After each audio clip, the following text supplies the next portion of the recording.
Alafia. I'm Philip John Nymark, the founder of the Icofa Foundation International. I'd like to welcome you to the October Icofa reading for the month. It's amazing how the time seems to be flying by. It's also amazing how we keep having a group of problems, a group of obstacles thrown in our path, not necessarily those that we've created, but many of them that the government are creating or potentially are creating that we're going to have to learn to cope with. We have a divisive state in this country, and that divisiveness is a cause for concern. At any rate, the Icofa, for those of you who are not aware, is an in-depth look at the actions, the responses that you should have for the entire month. Unlike the weekly Icofa where you fine-tune those actions, this is a general look, and it is a look at all of those things that if you respond to it in the way that Romula indicates, it's going to be much easier for you to navigate and manifest the potential that each day has. You see, the Icofa, for those lucky enough to have it, is the wisdom of Romula. It's that big picture. It's not the individual readings of the Icofa, which may tell us that it's Oshun or Ogun or whatever. This is a broader picture. And the energy that you're told to use in this will not only work for you, but it's fascinating to see how much pressure it relieves when you have the information necessary to go forth. Before I get into that, I'd like to invite all of those here who haven't responded yet or who have been thinking about responding or whatever to Iavasa's weekly seminar. Her seminars are designed with the host of our current priests and priestesses to bring to you a host of subjects which have a host of specific answers. There's no cost, there's no obligation. You simply have to contact Iavasa, which you can do by going to our website, sending her an email, and saying which of two times you would prefer to be on. I think it's 7:30 to 8:30 and 8:30 to 9:30. And then you can come on with your camera, you can come on, just as a listener, you can come on in any iteration that you like,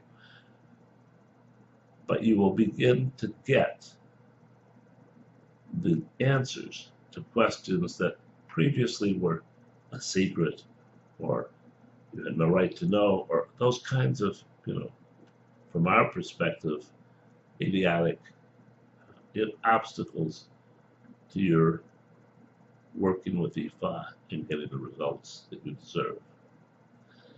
It's Monday evenings, no cost, no obligation.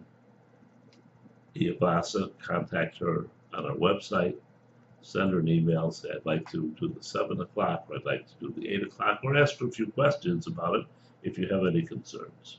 There shouldn't be any concerns because it doesn't cost you anything. At any rate, this month, the Icofa is something which is truly joyous to me. It is Irete Meiji. Now, Irete Meiji has two different meanings. To the non-initiate, it means allow the power and the strength of pressure, normal everyday pressures, to push you into getting those pressures done. Not as a task, not as something horrible, not as something that, untoward that you have to do, but simply as your normal day in, day out events. Look, if our children didn't have pressures, they probably wouldn't get as good grades in school. If we didn't have pressure, maybe there would be days we would slough off at work, or maybe not go to work at all. Maybe the stay-at-home mom and the stay-at-home dad, would feel, oh, I won't make dinner tonight, or I won't go shopping, or I won't do whatever. Even though there's no particular food in the house, or there's nothing to work with, and it simply says, hey, you know what you have to do. These are your everyday responsibilities. If you get them done, it's going to be a great month. And that applies, by the way, to the physical, emotional, and spiritual sides of our matrix. On both sides, they have the same meaning, which exemplifies or exacerbates, in a sense, how important the arete is. If you're initiated Ifa priest, you're aware that arete means do your Ifa work, do your everyday Ifa work. Use your Ifa tools. Use whatever you have available. Work with them, not in extraordinary fashion, not, oh, I haven't done that in a month and I think I should, but in a normal sequence, a normal pattern of things. And your life will go very, very well. Now, it's nice that the energy comes array, and it's even nicer in a sense that the offering, which is a single offering, which again matches the singularity of the Imo, of the Odu, is what it is. But what it is a confirmation of what our issues are. Because the offering is honey, right? And the Odu, which delineated that this was what Arumula wants, and it was all that Arumula wants, was Idimeji, was the sign that brought Oshun into this earth, down to earth, up to earth, whichever way you were coming at it from. And it contains each and every one of Oshun's attributes. It contains attractiveness, money, children, all those kinds of things.